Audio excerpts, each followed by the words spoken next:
Hello Internet, welcome to the channel. My name's Frankie and in today's video we're going to be building a mixed species habitat for the European fallow deer and the red deer.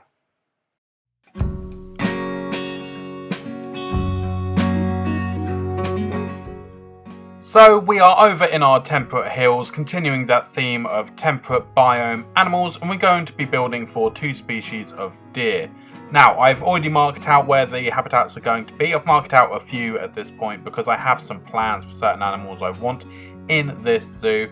But all we're going to be doing is using the chain-linked fence in this case, and we're going to be replacing the posts.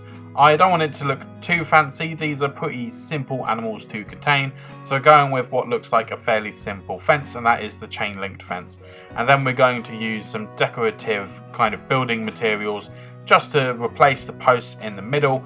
I did start by adding some supporting posts at the top, but because of how I had the follow terrain tool on, the level of the fence was constantly changing, which is normally fine, but when you're then trying to cover it up with your own building materials, it quickly gets very complicated, and I just ended up getting annoyed, so I became lazy and decided to only replace the posts, which is completely fine. And once I had finished putting all these posts in place and making the fence look a little bit more like mine, I added a habitat gate, and it was time to start building a habitat house, somewhere for these beautiful deer to sleep. Now, the idea behind this was to create a kind of barn sort of looking building, but again, kind of similar to how we had to deal with the sea lion habitat house. I didn't quite have any of the building materials I really wanted. I've opted to go for this log kind of look that you get from the African theme pack, and it works quite nicely, I think, because it does suggest a very rustic looking cabin sort of thing. I just built a fairly basic skeleton for this kind of building, using the L-shaped bits at the back to create a large window that runs the length of the building without it taking up a massive amount of the wall. Doing it this way means that you can have it be more of a sliver that runs through the back wall, which is a bit better. Then I just created the gables and stuff using standard building pieces and added the thatched roof again from the African pack. And then we moved inside, and inside I got a little bit more fancier than normal. I say fancy, but all I did was add a fence.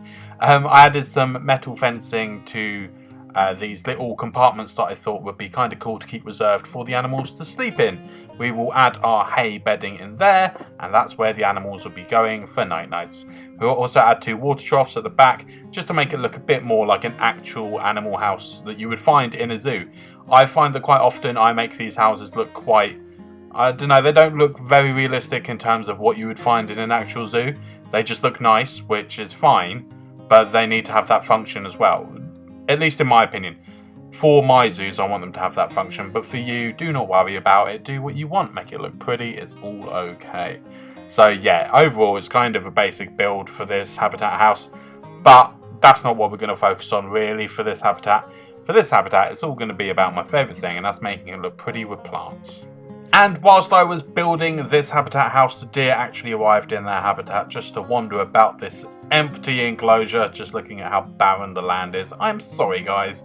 I then went over to their terrain tab and looked at their terrain distribution needs, and then edited it accordingly. Quite nicely, we're going to have quite a bit of grass in this habitat. We want this, well, I want this to look like a nice lush meadowy kind of area. They do need a fair bit of soil as well, so I'm going to focus that around the habitat house, as that's going to get the most foot traffic, I think. It makes the most sense that they're going to be going there the most frequently, so therefore the grass is going to be worn away a little bit as well. I'm also going to dig a lovely little ditch for our water source, because I love a natural water source, as you all know. Even though I'm putting water troughs inside the habitat house, I still want to have that natural water source. I don't care, the keeper can work more, he can deal with it.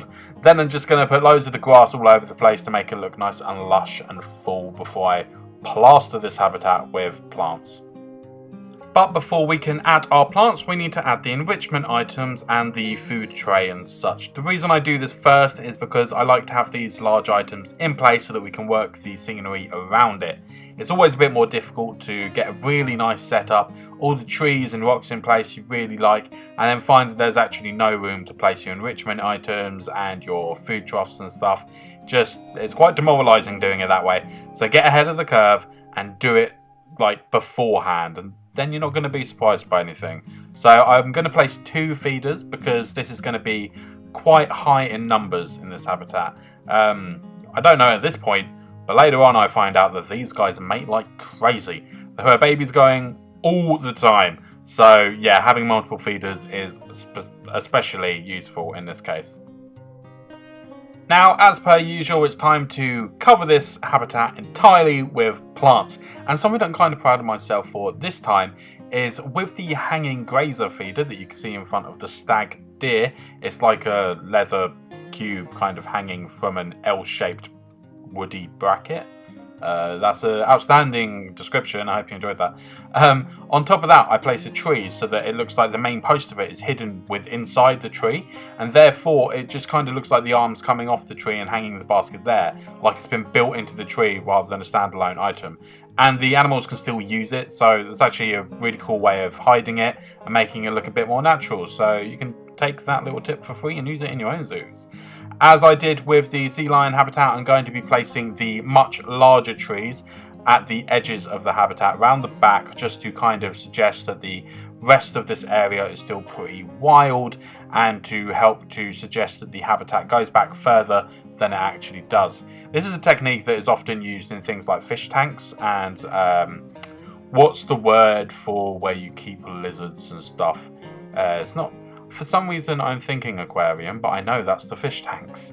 Yeah, the word's not coming to me right now, but the glass tanks that you keep your lizards and whatnot in, both of those, aquariums and those, often have foliage and stuff quite heavy at the back, or scenery quite heavy at the back, and that just helps to suggest a sense of depth, which is really quite useful for when you're trying to make something look really nice. Again, my normal way of doing this is to use the trees first because they're the largest items, and then work backwards from there, getting smaller each time and just, you know, filling in the gaps. I do my fairly normal thing now of creating a kind of template of ground foliage that I can use and copy and paste all over the habitat to use kind of as ground coverage. Just going to really blend the area together, keeping it heaviest under the trees where there's going to be plenty of leaf litter and stuff, therefore adding nutrients to the soil, therefore allowing more plants to grow a lot healthier. So to me, that makes a lot of sense to have a denser covering of plants under trees and whatnot. So yeah, just sit back and enjoy as I go absolutely crazy with trees. Trees? Everywhere trees? What the hell is this place?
Also, an extra bit of information for you guys, just before I started to decorate this habitat with loads of plants and stuff, somehow these guys just kept jumping out of their habitat. The fence only needed to be 1.5 meters high, but these guys just said, screw the rules, I'm getting out. So yeah, we needed to make some changes and fix some things.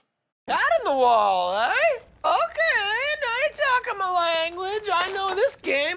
Now, just as I did with the sea lions, I'm going to be placing the habitat education boards on the railings that are there on the raised path. Now, I'm just going to have them slightly angled, quite a nice angle, so that the guests can see them without it getting in the way too much and without them having to break their necks in order to look at it. They're at a nice angle here. I placed a few of those along the path and then some donation bins next to them as well, along with some benches and normal bins as well, as it's going to be quite a high traffic area, I think. And of course, when I turn the power on, it becomes apparent that I've done my normal trick with the education boards, and that is to put them on completely upside down. So, I need to change that because I'm always doing this somehow. Anyway, with that depressing realisation that I am fairly useless at certain things like that, it is time to say we are done with this habitat and look at some cinematics.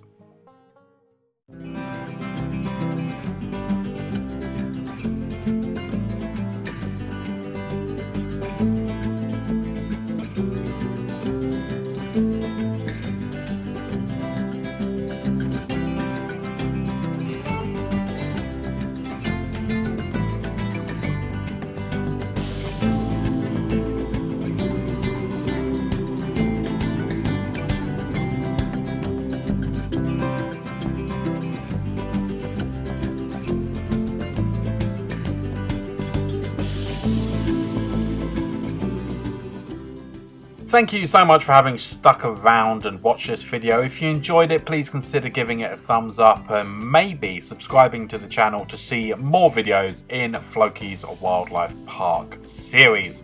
Thank you for watching, and until next time, I'll see you later.